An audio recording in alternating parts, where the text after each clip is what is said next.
الحمد للہ رب العالمین والصلاة والسلام علی اشرف الانبیاء والمرسلین اما بعد فاعوذ باللہ من الشیطان الرجیم بسم اللہ الرحمن الرحیم یا ایہا الناس کلوا مما فی الارض حلالا طیبا ولا تتبعوا خطوات الشیطان انہ لکم عدو مبین اللہم صلی علی سیدنا و مولانا محمد وعلی آل سیدنا و مولانا محمد وبارک وسلم۔ انتہائی قابل قدر سامعین و ناظرین، آج شب رمضان المبارک کی دوسری تراویح ہم نے ادا کرنی ہے۔ اس میں آج 20 رکوع کا مختصر سا خاکہ اور اس کا خلاصہ عرض کرنا ہے۔ یہ سورہ بقرہ کا 21واں رکوع ہے، جس میں سب سے پہلے یا ایھا الناس کہہ کر تمام لوگوں کو حلال اور طیب مال استعمال کرنے کا حکم دیا گیا ہے۔ یاد رہیے کہ قرآن مجید کی خصوصیات میں سے ہے کہ یا ایھا الناس کا خطاب حضور اکرم صلی اللہ علیہ وسلم کی ختم نبوت کی علامت ہے کہ آپ قیامت تک کے آنے والے لوگوں کے لیے نبی ہیں، اپنوں بیگانوں کے لیے نبی ہیں، پوری کائنات کے نبی ہیں۔ اس لیے آپ سب لوگوں کو خطاب کرتے ہیں، ورنہ پہلے نبی صرف اپنی قوموں کو خطاب کرتے تھے۔ حکم یہ دیا کہ تمہیں اللہ کی زمین سے جو کچھ تمہیں کھانے کو ملتا ہے اس میں حلال اور طیب استعمال کرو۔ حلال وہ ہے جس کو اللہ کہے یہ حلال ہے، اللہ کہہ دے یہ حرام ہے۔ اسی آیت میں آگے ان محرمات کا تذکرہ آئے گا جن چیزوں کو اللہ تبارک و تعالیٰ نے حرام کیا ہوا ہے۔ طیب پاکیزہ اور صاف ستھری چیز کو کہتے ہیں۔ اس کو سمجھانے کے لیے سادہ سی اور آسان مثال یہ ہے، سالن آپ کے پاس رکھا ہوا ہے حلال، لیکن 2 دن ہے رکھا ہوا تھا، اس کے اندر کسی قسم کی بو پیدا ہو گئی، جھاگ بن گئی اور اس میں سمائل آنا شروع ہو گئی۔ اب یہ حلال تو ہے، طیب نہیں ہے۔ روٹی آپ نے پکائی ہے، آٹا پاک صاف تھا، کھانا پک گیا ہے، لیکن روٹی یا گلی ہوئی ہے یا سڑی ہوئی ہے اور کھانے کے قابل نہیں ہے۔ حلال تو ہے، طیب نہیں ہے۔ تو رزق حلال بھی ہو اور طیب بھی ہو، لیکن شیطان کی اتباع نہ کرو، اس لیے کہ شیطان تمہیں دھوکہ دیتا ہے اور وہ حلال ناپاک اور گندی چیزیں تمہیں استعمال کرنے کو حکم دیتا ہے۔ اسی رکوع میں دوسری چیز اہل ایمان کو اللہ تبارک و تعالیٰ نے خطاب فرمایا۔ یہ تیسرا خطاب ہے جو یا ایھا الذین آمنوا کہہ کر ہے، وہ یہ ہے کہ اے اہل ایمان، پاکیزہ چیزیں وہ اللہ کا رزق ہے تمہارے لیے، اسے استعمال کرو اور اللہ کا شکر ادا کرو اور عبادت بھی خالصتاً اللہ تبارک و تعالیٰ کی کرو۔ اسی رکوع میں ایک اور حکم ہے کہ جو چیزیں اللہ کی طرف سے تم پر حرام ہیں انہیں قطعاً استعمال نہ کرو۔ ان میں سے ایک میتہ، مردار، وہ جانور جو خود بخود مر جائے، اپنی طبی موت، گلا گھٹ جائے، مر گیا ہے، یا یہ ہے ایسا اس کو ذبح نہیں کیا گیا، کسی اور طریقے سے اسے مار دیا گیا ہے، تو یہ بھی میتہ اور مردار کے اندر شامل ہوگا۔ دم، خون، اس سے مراد دم مسفوح وہ خون جو اس کے جسم سے جاری ہوتا ہے یا ذبح کرتے وقت اس کی گردن سے حلق سے نکلتا ہے۔ اسی طریقے سے لحم خنزیر، خنزیر کا گوشت، یہ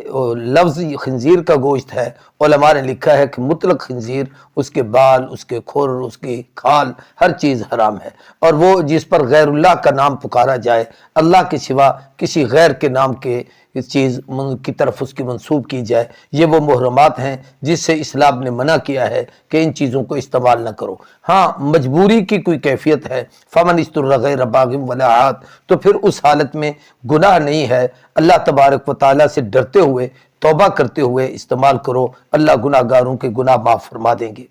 پھر اسی طریقے سے کتمان حق، کہ جو حق بات کو چھپاتے ہیں ان کے لیے فرمایا کہ قیامت کے دن وہ ایسا ہے جیسے اپنے پیٹ میں جہنم کی آگ بھر رہے ہیں۔ ان کا نتیجہ بیان کیا گیا، ایک تو جہنم کی آگ میں ڈالے جائیں گے، دوسرا یہ ہے کہ ولا یکلمہم اللہ، اللہ ان کے ساتھ قیامت کے دن کلام نہیں کریں گے، ولا یزکیہم، اللہ انہیں پاک نہیں کریں گے، ولہم عذاب علیم، اور ان کے لیے دردناک عذاب ہوگا۔ اگلا رکوع جو 22واں رکوع، اس کے اندر قرآن مجید نے ایک بڑی عجیب چیز وضاحت سے ارشاد فرمائی ہے کہ بر اور نیکی کس کو کہا جاتا ہے، اچھا کام، خیر کا کام، بلائی کا کام۔ فرمایا لیس البر ان تولوا وجوہکم قبل المشرق والمغرب، نیکی اس کا نام نہیں کہ آپ مشرق یا مغرب کی طرف منہ کر کے نماز پڑھو، وہ تو اللہ کا امر ہے، جس طرف حکم ہے اس طرف منہ کر کے نماز پڑھنا ہے۔ حقیقی نیکی کیا ہے؟ ایک تو حدیث میں اس کی وضاحت ہے، البر حسن الخلق، نیکی اچھے اخلاق کا نام ہے، والاسم ما حاک فی صدرک وکراہۃ ان یتلى علیہ الناس، اور گناہ یہ ہے کہ جو تم کرو تمہارا دل تمہیں کہے غلط کر رہے ہو اور تمہارے اندر وہ بات کھٹکے اور تمہیں اس سے عیب سمجھو کہ میری اس بات کا لوگوں کو پتہ نہ ہو چل جائے۔ اور پھر آگے قرآن مجید کی اس آیت میں اس بر کی وضاحت فرمائی کہ حقیقی نیکی کیا ہے، وہ یہ ہے کہ من آمن باللہ، اللہ پر ایمان لانا، آخرت پر ایمان لانا، فرشتوں پر ایمان لانا، کتابوں پر ایمان لانا، انبیاء علیہ السلام پر ایمان لانا، اللہ کی محبت میں اس کے راستے میں مال قربان کرنا، رشتہ داروں کو دینا، یتیموں پر خرچ کرنا، مسکینوں پر خرچ کرنا، مسافروں پر خرچ کرنا، سائلین جو ضرورت مند آپ کے سامنے ہاتھ پھیلاتے ہیں ان کو دینا، پھر رقاب گردن چھڑانے کے لیے کسی قیدی کو رہا کرانے کے لیے مال دینا، اسی طریقے سے نماز کا اہتمام کرنا، زکوٰۃ کا ادا کرنا، وعدوں کو پورا کرنا، مصائب، مشکلات، تنگ دستی، بیماری، ان تکلیف کی حالت میں اللہ کی رضا پر راضی رہ کر صبر کرنا، یہی وہ لوگ ہیں جو سچے ہیں اور یہی متقی پرہیزگار ہیں۔ اسی رکوع میں پھر ایک اور حکم ہے اہل ایمان کو، وہ ہے یا ایھا الذین آمنوا کتب علیکم القصاص فی القتل، قتل کے اندر اللہ تبارک و تعالیٰ نے تمہیں قصاص کا حکم دیا ہے کہ اگر کوئی کسی کو قتل کرتا ہے تو اس کے معاوضے میں اسے قتل کیا جائے، سوائے اس کے کہ کوئی مرتد ہو گیا ہے تو اسے معاف کر دیا جائے گا، یعنی اسے اس کے معاوضے میں کسی کو قتل نہیں کیا جائے گا، اس کو قتل کیا جائے گا جو مرتد ہوگا۔ لیکن اگر ایسے کوئی ناحق کسی پر ظلم کرتا ہے اور مارتا ہے تو اس کے بدلے میں قصاص ہے، اور قصاص کے احکام کو وضاحت سے فرمایا، الحر بالحر، آزاد آزاد کے بدلے، والعبد بالعبد، عبد عبد کے بدلے، والانثى بالانثى، عورت عورت کے بدلے۔ یہ سارے احکامات اہل ایمان کے لیے ہیں جو اللہ اور رسول پر ایمان رکھتے ہیں۔ قصاص کی سب سے بڑی حکمت یہ ہے کہ قصاص اس لیے ہے کہ وَلَكُمْ فِي الْقِصَاصِ حَيَاةٌ يَا أُولِي الْأَلْبَابِ، اس میں تمہارے لیے عقل مندو زندگی ہے۔ کیا مطلب؟ کہ جب قصاص میں کسی ایک قاتل کو تم قتل کرو گے تو شہر میں قتل رک جائیں گے۔ یہ ایک حقیقت ہے کہ اگر کسی ایک زانی کو، کسی ایک شرابی کو، کسی ایک قاتل کو چوراہے میں کھڑا کر کے لوگوں کے سامنے شریعت کی سزا دے دی جائے، قتل کے بدلے قتل کر دیا جائے، پورے معاشرے سے قتل ختم ہو جائے گا۔ زانی کو سزا دی جائے، پورے معاشرے سے برائی ختم ہو جائے گی۔ اسی طریقے سے ظلم کرنے والے پر اگر اس سے یہ بدلہ لیا جائے تو پورے معاشرے میں یہ ظلم و ستم کے مسائل اور یہ ساری چیزیں ختم ہو جائیں گی۔ اگلے رکوع کے اندر اہل ایمان کو روزوں کے احکامات کا حکم دیا، یا ایھا الذین آمنوا کتب علیکم الصیام، یہ 23واں رکوع ہے اسی سورہ بقرہ کا، اور فرمایا اہل ایمان تم پر روزے فرض کیے گئے جیسے تم سے پہلے لوگوں پر، تاکہ تم متقی پرہیزگار بن جاؤ۔ ایک بات تو یہ ہے اس کے اندر کہ پہلے لوگوں کی مثال اس لیے دی گئی کہ کوئی یہ نہ سمجھے کہ بھوک پیاس کوئی ہم پر کوئی جبر ہو رہا ہے، نہیں، یہ اللہ کی طرف سے ایک عبادت ہے۔ علماء نے لکھا ہے ایک بدنی عبادت ہوتی ہے، جیسے یہ روزہ بدنی عبادت ہے، مالی عبادت زکوٰۃ ہے، اور دونوں کی مشترکہ عبادت جیسے حج کیا جاتا ہے، اس طریقے سے نماز بھی انسان کی بدنی عبادت ہے۔ تو یہاں پر اس عبادت کا حکم دیا گیا، روزے رکھو جیسے پہلی امتوں پر۔ علماء نے لکھا ہے کہ پہلے لوگوں پر حضرت آدم علیہ السلام اور باقی نبیوں پر روزے تھے، لیکن رمضان المبارک اس امت کے حصے میں آیا۔ اسی میں اگلی آیت رمضان المبارک کی عظمت اور فضیلت کی ہے۔ روزے کا جو سب سے بڑا نتیجہ بیان فرمایا لعلکم تتقون، تاکہ تم لوگ پرہیزگار بن جاؤ، اللہ کا خوف کرو۔ اور روزے کے اندر خوف خدا کا یہ استحضار جس قدر ہے کسی اور عبادت میں نہیں ہے۔ آدمی تنہا ہے، اکیلا ہے، بند ہے، کھانے پینے کی چیزیں موجود ہیں لیکن اٹھا کر کھاتا نہیں، یقین ہے کہ کوئی نہیں دیکھ رہا، اللہ تو دیکھ رہا ہے۔ اگلی آیت میں اسی رکوع کے اندر رمضان المبارک کے روزوں کی فرضیت کا حکم آیا اور اس کی فضیلت بیان فرمائی کہ رمضان وہ مہینہ ہے جس میں اللہ نے قرآن اتارا ہے۔ ایک تو یہ ہے کہ پورے سال کے 12 مہینوں میں رمضان ہے جس کا نام قرآن میں ہے، رمضان ہے جس میں قرآن اترا ہے، رمضان ہے جس کو ہدایت والا مہینہ کہا گیا ہے، رمضان ہے جس کے اندر روزوں کی فرضیت ہے، رمضان ہے جس کے نفل پڑھو تو فرضوں کا درجہ، فرض پڑھو تو 70 کا درجہ۔ فرمایا اللہ نے اس میں قرآن اتارا اور یہ لوگوں کے لیے ہدایت کی کتاب ہے، اس میں واضح دلائل ہیں، حق و باطل کے درمیان فرق کرنے والی ہے۔ پھر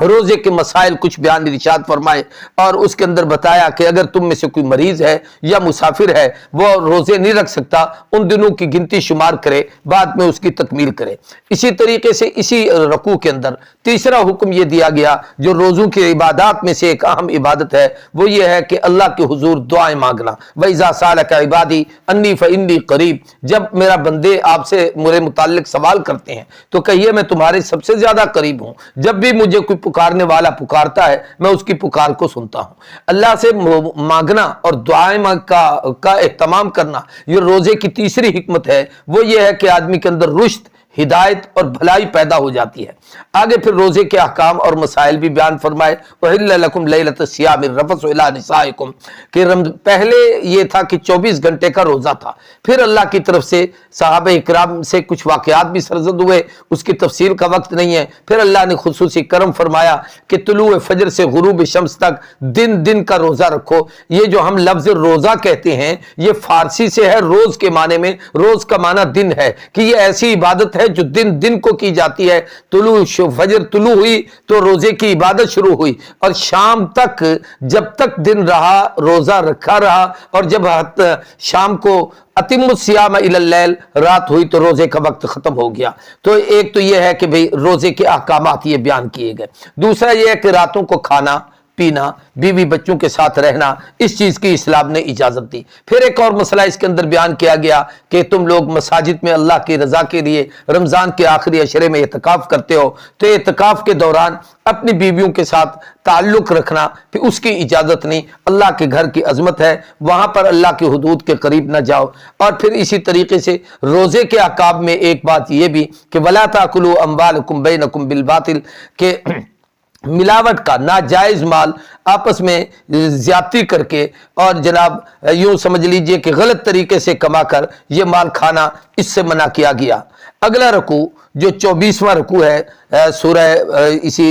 بقرہ کا، تو اس کے اندر اللہ تبارک و تعالیٰ نے ایک سوال کا جواب دیا ہے۔ قرآن مجید میں بہت ساری آیات ہیں جن میں سوالات بھی ہیں۔ یسألونک عن الأہلہ، اس قسم کے اور بہت سارے مسائل آگے اسی میں آئیں گے کہ آپ سے چاند کے متعلق سوال کیا جاتا ہے کہ یہ چاند کیا ہے، یہ چھوٹا ہوتا ہے، بڑا ہوتا ہے، یہ پھر ایک مہینہ اس کا مکمل ہو جاتا ہے، پھر نیا آ جاتا ہے۔ تو اس کے سوال کے جواب اتنا خوبصورت فرمایا، بتا دیجئے کہ یہ لوگوں کے حج بتانے کے لیے اور حج کے مسائل اور ان کے ایام بتانے کے لیے، اسی طریقے سے یہ وقت بتانے کے لیے ہے۔ ہماری جتنی عبادات ہیں ان کے جو اوقات متعین ہیں، یعنی ایام متعین ہیں، وہ چاند کے لحاظ سے ہیں۔ روزہ ہم چاند کے لحاظ سے رکھتے ہیں، زکوٰۃ چاند کے مہینوں کے حساب سے دی جاتی ہے، اسی طریقے سے جناب والا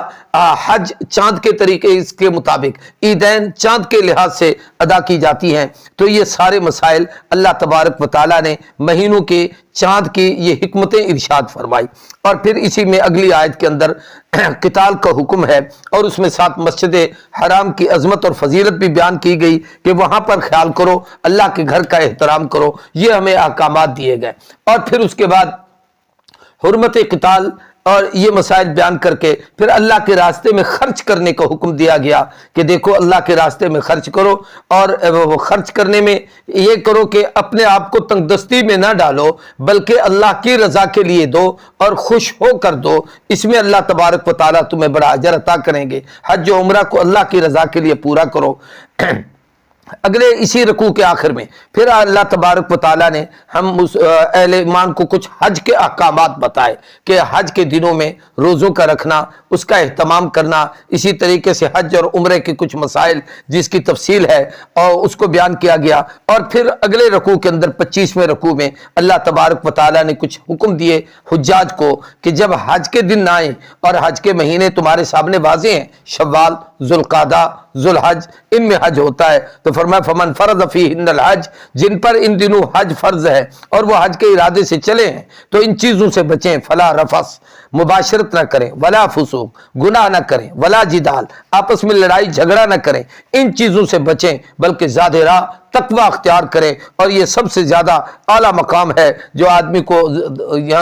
تقوی کا مقام مل جائے۔ واتقون یا اولی الالباب، اللہ کہتے ہیں مجھے سے ڈرو اے عقل مندو۔ اللہ تبارک و تعالیٰ نے ان مسائل، اور پھر اس کے ساتھ اللہ کا ذکر کرو حج کے دوران، خصوصی طور پر جب احکام حج ادا کر رہے ہو، احرام کی حالت میں ہو، تو ہر جگہ پر اللہ کے ذکر کی کثرت کرنی ہے۔ اور ذکر کے ساتھ ساتھ پھر ایک اہم چیز وہ ہے اللہ سے بھیک مانگنا، دعائیں مانگنا۔ پھر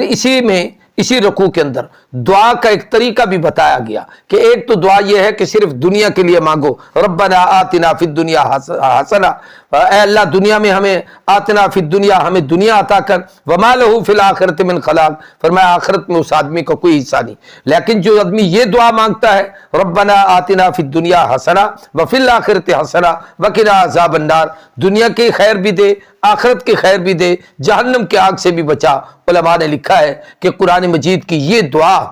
آدم علیہ السلام سے عیسیٰ علیہ السلام تک کسی نبی کو نہیں ملی۔ یہ حضور اکرم صلی اللہ علیہ وسلم کی نبوت کی خصوصیت ہے، اور یہ خاص طور پر احکام حج میں آئی ہے۔ اس لیے علماء نے لکھا ہے کہ اس دعا کو کثرت کے ساتھ باقاعدہ کعبۃ اللہ کا طواف کرتے ہوئے بھی اس آیت کو پڑھے، ربنا آتنا فی الدنیا حسنہ وفی الآخرۃ حسنۃ وقنا عذاب النار۔ تو یہ اللہ تبارک و تعالیٰ کا ذکر، یہ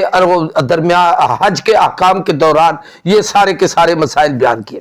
اگلے رکوع کے اندر پھر ایک اہل ایمان کو اسی میں ایک اور خطاب بھی ہے، وہ ہے کہ یا ایھا الذین آمنوا ادخلوا فی السلم کافہ ولا تتبعوا خطوات الشیطان، اے اہل ایمان اسلام میں پورے کے پورے داخل ہو جاؤ، شیطان کی تابعداری نہ کرو، وہ تمہارا بدترین اور کھلم کھلا دشمن ہے۔ ہمیں مسلمان ہونے کی حیثیت سے پورے کا پورا دین اسلام میں داخل ہونا ہے، آدھا تیتر آدھا بٹیر نہیں کہ ہم چہرہ تو بنائیں مسلمانوں کا، عمل کریں یہود و نصارہ کا، یا نمازیں تو پڑھیں مسجد میں اور لیکن شکل ہو یہودوں کی، عیسائیوں کی، مجوسیوں کی، بد عملی ہو۔ اللہ کو ایسا مسلمان پسند نہیں ہے۔ اس آیت کے شان نزول میں ایک صحابی کا واقعہ ہے سیدنا عبداللہ ابن سلام کا کہ یہود کے بہت بڑے عالم تھے، مسلمان ہو گئے، لیکن اونٹ شاید پہلی امتوں میں سے حضرت موسیٰ علیہ السلام کے ہاں اس کو نہیں کھایا جاتا تھا، وہ شاید کسی بیماری کی وجہ سے، تو انہوں نے کہا کہ میں حلال سمجھوں گا حضور کی شریعت کی وجہ سے، کھاؤں گا نہیں تاکہ اس شریعت پہ عمل ہو۔ اللہ نے فرمایا ایسا نہیں، جب کلمہ محبوب کا پڑھا ہے تو پھر اسی پر پورے کا پورا عمل کرنا ہے۔ یہ احکامات اس آیت کے اندر تھے۔ آگے 26واں رکوع ہے، اللہ تبارک و تعالیٰ نے اس کے اندر کچھ احکام بیان کیے، ان میں سے ایک اہم احکام یہ ہے کہ یہ امت واحدہ، تم ایک ایسی امت ہو جن کی طرف اللہ نے نبیوں کو بھیجا، اور نبیوں کا کام خوشخبری دینا اور اللہ کے عذاب سے ڈرانا تھا۔ وہ تمہیں کلمہ حق سمجھاتے تھے، بتاتے تھے، جن لوگوں نے اس پر عمل کیا وہ تو صراط مستقیم پر رہے، اور جنہوں نے چھوڑا اللہ تبارک و تعالیٰ کی طرف سے ان پر عذاب آیا۔ اور یہ بھی یاد رکھو کہ جنت کا داخلہ اتنا آسان نہیں کہ ہمیں بس دعا ہاتھ اٹھائیں اور سیدھی جنت مل جائے، بلکہ اللہ کی طرف سے بعض دفعہ آزمائشیں آتی ہیں، مستہم الباساء والضراء وزلزلوا حتى يقول الرسول والذین آمنوا معه متى نصر اللہ الا ان نصر اللہ قریب۔ ایسا وقت بھی آتا ہے کہ سخت تکلیفیں آتی ہیں، جھٹکے لگتے ہیں، حتیٰ کہ اللہ کے رسول اور اہل ایمان یہ پکار اٹھے کہ اللہ کی مدد ہمیں کب ملے گی۔ سوالات میں سے جیسے پہلے ایک سوال گزرا ہے، اس رکوع کے اندر بھی ایک سوال ہے کہ یسألونک ماذا ينفقون، ہم کیا خرچ کریں۔ کیا خرچ کرنے سے مراد یہ نہیں ہے کہ خرچ کیا کرنا ہے، اس سوال کے انداز سے پتہ چلتا ہے، اور آگے جو جواب ہے اس سے معلوم ہوتا ہے کہ سوال یہ تھا کہ اللہ کے راستے میں جو خرچ کر رہے ہیں یہ کن کن پر خرچ کرنا ہے۔ تو فرمایا جن کو دینا ہے اپنے والدین پر خرچ کرو، اقربا پر خرچ کرو، یتیموں پر خرچ کرو، مسکینوں پر خرچ کرو، مسافروں پر خرچ کرو، یہ ہیں جن کو اللہ کے راستے میں ان پر خرچ کرنا ہے۔ اور اس کے اندر اس کی کوئی حد نہیں کہ کتنا خرچ کرنا ہے کتنا نہیں۔ آپ جب بچے تھے بیمار ہو گئے تو والد نے کبھی نہیں سوچا کہ میری آمدنی تو اتنی ہے میں اس بچے پہ اتنا خرچ کرتا ہوں، اس نے سب کچھ دے دیا۔ آج والدین بوڑھے ہو گئے تو ہمیں بھی اپنی اولاد کے لیے، اپنے والدین اور اپنے بڑوں کے لیے سب کچھ قربان کرنا چاہیے۔ اسی رکوع کے اندر پھر قتال کا حکم ہے اور اس کی ایک حکمت ہے کہ ظاہراً تمہیں قتال اچھا نہیں لگتا، لڑنا مرنا، مقابلے میں جانا، میدان میں اترنا، لیکن اللہ کہتے ہیں بعض دفعہ ایسا ہوتا ہے کہ جو چیزیں تمہیں پسند نہیں اللہ کے ہاں ان کے اندر بہتری ہوتی ہے، اور کچھ چیزیں ایسی ہیں جو تمہیں پسند ہیں لیکن رب کے ہاں بہتری نہیں، تو تم اپنی مرضی نہیں رب کی مرضی کے مطابق عمل کرو۔ اگلا رکوع 27واں رکوع ہے، اس کے اندر حرمت والے مہینوں کے اندر قتال کے مسئلے کو بیان کیا گیا کہ یہ پہلے کا حکم تھا، بعد میں اس کے وہ کیفیت اس کی منسوخ ہو گئی کہ اس کے اندر لڑنا کیسا ہے۔ فرمایا یہ ٹھیک ہے کہ اس میں نہ لڑائی لڑو، لیکن یہ بھی تو یاد رکھو کہ اس کے اندر مسجد حرام سے نکالنا، لوگوں کے ساتھ زیادتی کرنا، ان کو قتل کرنا، یہ اس سے بھی بہت بڑا ظلم ہے جو وہ لوگ کرتے ہیں، اور اس طریقے سے یہ ارتداد کرتے ہیں، کفر کرتے ہیں۔ ایسے ہی اللہ تبارک و تعالیٰ نے اہل ایمان کی عظمت بیان کی کہ وہ لوگ جو ایمان لائے، اللہ کے راستے میں ہجرت کی اور جہاد کیا اللہ کے راستے میں، یہی ہے جو اللہ کی رحمت کے امیدوار ہیں، اللہ تبارک و تعالیٰ بخشنے والے رحم کرنے والے ہیں۔ پھر ایک سوال تھا کہ خمر اور میسر، شراب اور جوا، اس کے متعلق تو پھر جواب دیا گیا کہ آپ فرما دیجئے یہ دونوں چیزیں اسم کبیر، ان کے گناہ بھی بڑے ہیں، ومنافع للناس، اس میں ظاہراً لوگوں کے لیے نفع بھی ہے لیکن ان کا گناہ ان کے نفع سے زیادہ ہے، اس لیے اس وجہ سے صحابہ کرام کی وہ قوت ایمانی تھی جس وجہ سے انہوں نے اس کو چھوڑ دیا۔ پھر وہی ایک سوال ہے کہ کیا خرچ کریں؟ اب یہاں سے مراد یہ ہے کہ کتنا اللہ کے راستے میں خرچ کرنا ہے۔ فرمایا قل العفو، اپنے کھانے پینے سے جو بچا ہے وہ اس لیے نہیں کہ اسے سنبھال کے رکھو، بینک بیلنس بناؤ، اکاؤنٹ بناؤ، جمع کرتے رہو، بلکہ اسے اللہ کے راستے میں دو، ضرورت مندوں کو دو۔ کن کن کو دینا ہے وہ پیچھے گزر چکا ہے، والدین کو دو، اقربا کو دو، رشتہ داروں کو دو، مسافرین کو دو، سائلین کو دو، ضرورت مندوں کو دو، ان کے اندر اس کو خرچ کریں۔ پھر اس کے بعد یتیموں کے مسائل اور ان کے احکامات بتائے گئے کہ جب ان کا مال تمہارے پاس ہو اور وہ کم عمر اور چھوٹے ہوں تو ان کے اندر اصلاح کریں اور ان کے مال کو اس وقت تک سنبھال کے رکھیں جب تک کہ ان میں شعور اور ہوش نہ آ جائے۔ اس طریقے سے مومن کو مشرکہ عورت کے ساتھ اور مومنہ عورت کو مشرک مرد کے ساتھ نکاح کرنے کی ممانعت اور اس کا حکم قرآن مجید نے بیان کیا اور اس کی حکمتیں بیان کی کہ اس کی وجہ سے میاں بیوی جب مذہب کا بہت بڑا اختلاف ہو، عقیدے اور نظریے کا، توحید اور شرک کا، اسلام اور کفر کا، تو نتیجہ یہ نکلے گا کہ یقیناً ایک کی وجہ سے دوسرا بھی جہنم کا ایندھن بنے گا۔ اگلا رکوع، اس کے اندر یہ 28واں رکوع ہے اسی سورت کا، اس کے اندر حیض کے مسائل کو بیان کیا گیا۔ یہ سوال کیا گیا، یہ سالونک عن المحیض، حیض کیا چیز ہے آپ سے پوچھتے ہیں۔ فرمایا بتائیے یہ ایک اذن، عورت کے لیے ایک نجاست ہے، ایذا ہے، اس کے ایام متعین ہوتے ہیں، وہ اس کو آتے ہیں، اور جب وہ دن آئیں تو اب مردوں کو عورتوں کے ساتھ وہ قربت جس کی شریعت نے انہیں اجازت دی ہے اس میں ان دنوں وہ نہ کیا کریں بلکہ ان کو پاک صاف ہونے دیا کریں۔ عورتیں تمہاری کھیتیاں ہیں، اللہ کی طرف سے جیسے تمہیں ان کے ساتھ حکم ہے اس طریقے سے ان سے برتاؤ کرو، اللہ سے ڈرو، اللہ تبارک و تعالیٰ سے نیک صالح اولاد کی توقع کرو، اللہ سے مانگا کرو۔ پھر اس طریقے سے ایلا کا ایک مسئلہ بیان کیا گیا۔ ایلا کیا ہے؟ اس کا خلاصہ یہ ہے کہ ایک آدمی نے قسم اٹھائی اپنی بیوی کے پاس میں نہیں جاؤں گا، 4 مہینے اگر اس طریقے سے گزر گئے تو وہ خود بخود مطلقہ ہو جائے گی۔ اس کی پوری تفصیل فقہی مسائل کے اندر ہے، تو اس مسئلے کو بیان کیا۔ پھر اس طریقے سے مطلقہ عورتوں کی عدت کو بیان کیا کہ وہ 3 قروء، 3 حیض آدمی جب طلاق دے تو پھر اس کی عدت ہے کہ اتنی مدت تک وہ عورت انتظار کرے۔ ہاں اگر ایسی عورت ہے کہ اس کو قبل از رخصتی طلاق دے دی گئی ہے تو پھر اسے انتظار کرنے کی ضرورت نہیں ہے، لیکن اس کو اس کا حق المہر جو طے تھا اس کا نصف اسے دیا جائے گا۔ یہ شریعت نے احکامات سارے کے سارے کھول کر بیان کیے۔ پھر آگے رضاعت کے مسائل بیان کیے کہ ایک عورت کو بچہ ہوا، آپ مرد نے اس کو طلاق دے دی، اب اس بچے کو ماں دودھ پلائے لیکن مرد اس کا نان نفقہ خرچہ اور اس بچے کے تمام معاملات وہ برداشت کرے، یہ اس کی ذمہ داری ہے۔ عورت کا یہ احسان ہے کہ وہ اس بچے کی تربیت کرے، اس کو دودھ پلائے، اس کا خیال کرے۔ اس حوالے سے ان مسائل کو قرآن مجید ہم اس پر اگر غور کریں تو شاید معاشرے کا کوئی عنوان ایسا نہیں جس پر قرآن مجید نے تفصیل سے گفتگو نہ کی ہو، لیکن وقت اتنا مختصر ہوتا ہے کہ ایک ایک ایک آیت پر اس کی تشریح، اس کا شار نزول، اس کے واقعات بیان کیے جائیں تو بہت لمبی بات ہو جائے گی۔ آگے پھر اسی رکوع کے اندر بیوہ کی عدت کے مسائل کو بیان کیا گیا کہ ایک عورت کا شوہر فوت ہو گیا، عورت بیوہ ہو گئی، اس کی عدت 4 ماہ 10 دن ہے، لیکن یہ دونوں عدتوں میں یہ بات ذہن میں رکھیے کہ اگر عورت حاملہ ہے تو پھر اس کی عدت وضع حمل ہوگی، خواہ وہ بیوگی کی عالم میں ہو یا طلاق کی کیفیت میں ہو۔ یہ ان کے مسائل تھے۔ اور پھر اسی طریقے سے ایک مسئلہ اور بھی بیان کیا گیا کہ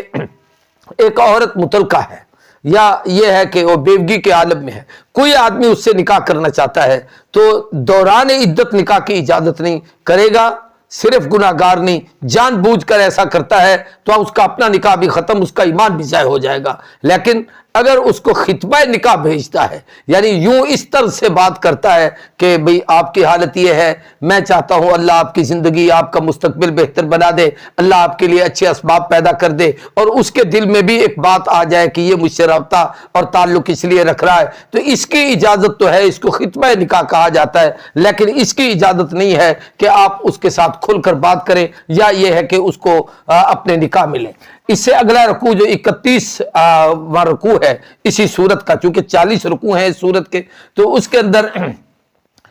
بھی یہی مسائل عورت کے اور اس کے حق المہر کے، اور اسی طریقے سے ایسی عورت جو غیر مدخولہ ہے اور اس کو طلاق دی گئی، اس کے مسائل کو بیان کیا گیا۔ اور اس میں پھر ساتھ ساتھ اتنے بڑے مسائل کے ساتھ اللہ کی عبادت کی طرف متوجہ کرایا گیا کہ حافظوا علی الصلوات والصلاۃ الوسطی وقوموا للہ قانتین، یہ یاد رکھو، حفاظت کرو اللہ اپنی نمازوں کی، خاص طور پر درمیانی نماز۔ یوں تو ہر نماز درمیانی بنتی ہے، ظہر عصر مغرب عشاء ان کے درمیان میں فجر آئے گی،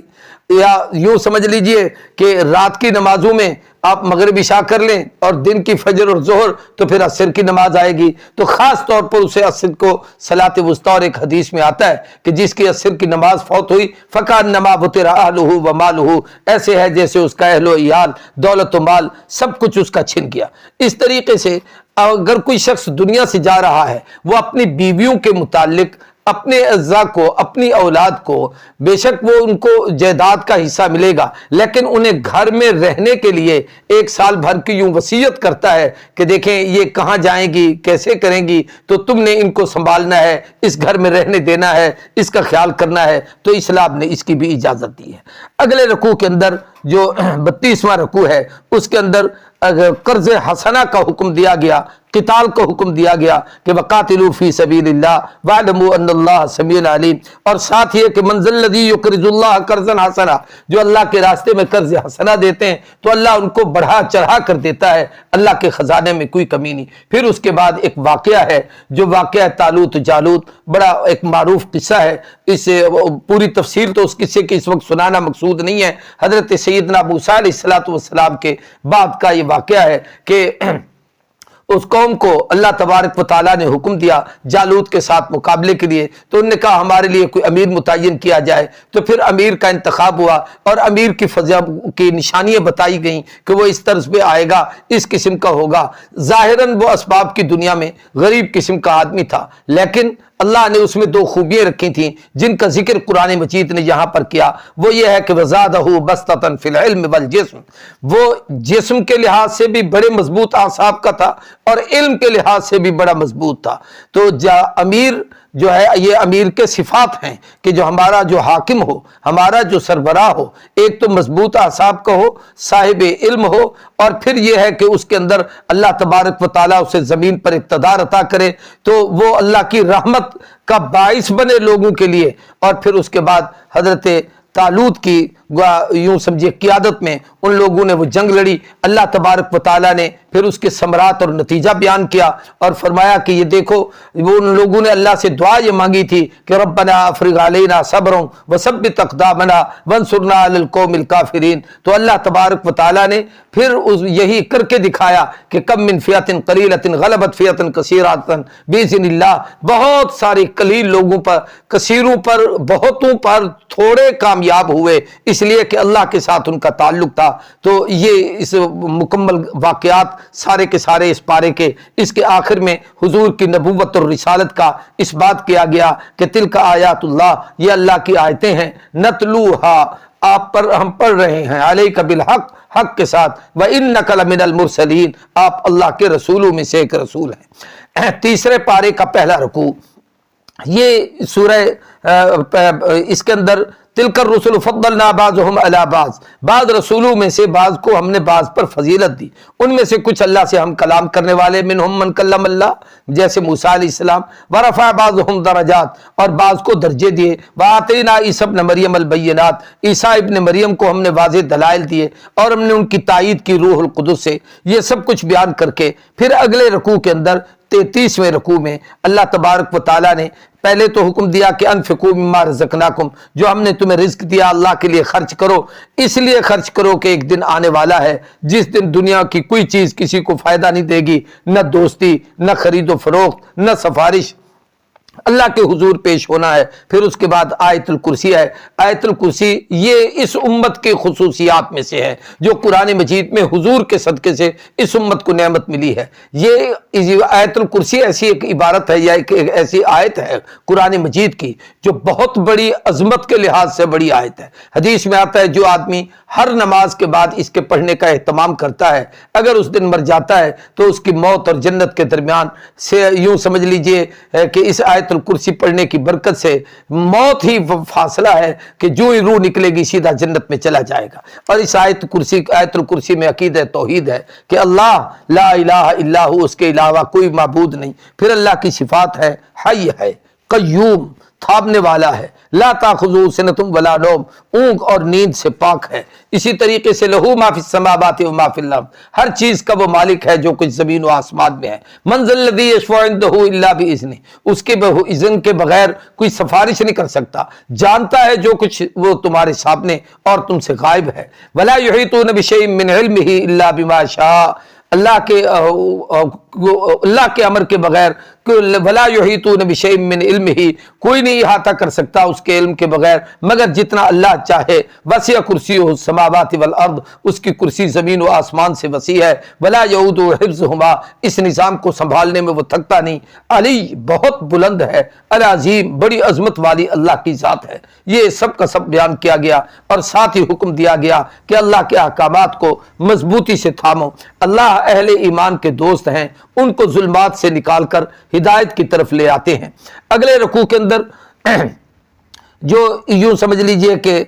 35واں رکوع ہے، اس کے اندر اللہ کی قدرت کے کچھ دلائل ہیں۔ ایک تو حضرت ابراہیم علیہ السلام کا ایک قصہ ہے کہ حضرت ابراہیم اور نمرود کا مکالمہ ہوا۔ اس نے کہا کہ اللہ کی تعریف کیا ہے؟ فرمایا ربی الذی یحیی و یمیت، میرا رب زندہ کرتا ہے مارتا ہے۔ اس نے کہا یہ تو میں بھی کر لیتا ہوں۔ تو ابراہیم علیہ السلام نے جواب میں فرمایا میرا رب وہ ہے کہ یاتی بالشمس من المشرق فاتی بها من المغرب، وہ مشرق سے سورج طلوع کرتا ہے، تجھ میں طاقت ہے تو مغرب سے نکال۔ فبہت الذی کفر، مبہوت الحواس، حیران ہو گیا کافر خلیل کی اس جواب سے۔ اللہ تبارک و تعالیٰ نے ہدایت دیتے ظالم قوم کے۔ پھر دوسرا ایک واقعہ وہ بھی اللہ تبارک و تعالیٰ نے اپنی قدرت کا اظہار کیا حضرت سیدنا عزیر علیہ السلام کا، کہ ایک جگہ سے گزر رہے تھے، ایک بستی اجڑی ہوئی تھی، اور کہا الہ العالمین یہ ان کا حال ہے، ان کو تو دوبارہ کیسے زندہ کرے گا؟ اللہ نے اپنے امر سے ان کو وہاں سلا دیا اور ان پر اللہ کا حکم ہوا اور اللہ نے انہیں یوں سمجھ لیجئے کہ موت کی نیند سلا دیا۔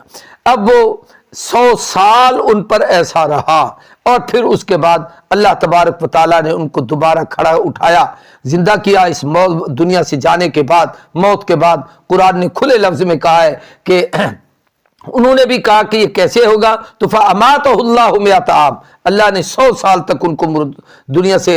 سلا دیا اور وہ 100 سال تک مار دیا۔ ثُمَّ بَعَثَهُ، پھر اللہ نے انہیں اٹھایا۔ قَالَ كَمْ لَبِثْتَ، رب نے پوچھا کتنی مدت ٹھہرے ہو؟ تو کہا ایک دن، یا اس کا کچھ حصہ کہ جب سویا تھا تو یہ وقت تھا، اب اٹھا ہوں تو سورج اب ادھر ہے۔ تو اب سوئے ہوئے آدمی کو تو کوئی پتہ نہیں کون کتنی دیر سویا۔ فرمایا فَانظُرْ إِلَىٰ طَعَامِكَ، اپنے کھانے کو دیکھ، پانی کو دیکھ، اپنے اس گدھے کو دیکھ جس پر تیری سواری تھی۔ وہ ساری چیزیں ان کی آنکھوں کے سامنے دوبارہ تیار ہوئی۔ اللہ اپنی قدرت دکھا رہا ہے کہ میں یوں مردوں کو زندہ کرتا ہوں، مرنے کے بعد ساری کائنات کو دوبارہ ایسے زندہ کروں گا۔ تیسرا واقعہ سیدنا ابراہیم علیہ السلام کا اس رکوع میں ہے کہ سیدنا خلیل نے کہا اللہ میں جانتا ہوں تیری قدرت ہے، تو سب کچھ کرتا ہے، لیکن میرے اطمینان قلب کے لیے یہ تو دکھا کہ تو کیسے زندہ کرتا ہے۔ اللہ نے حکم دیا 4 پرندے پکڑو،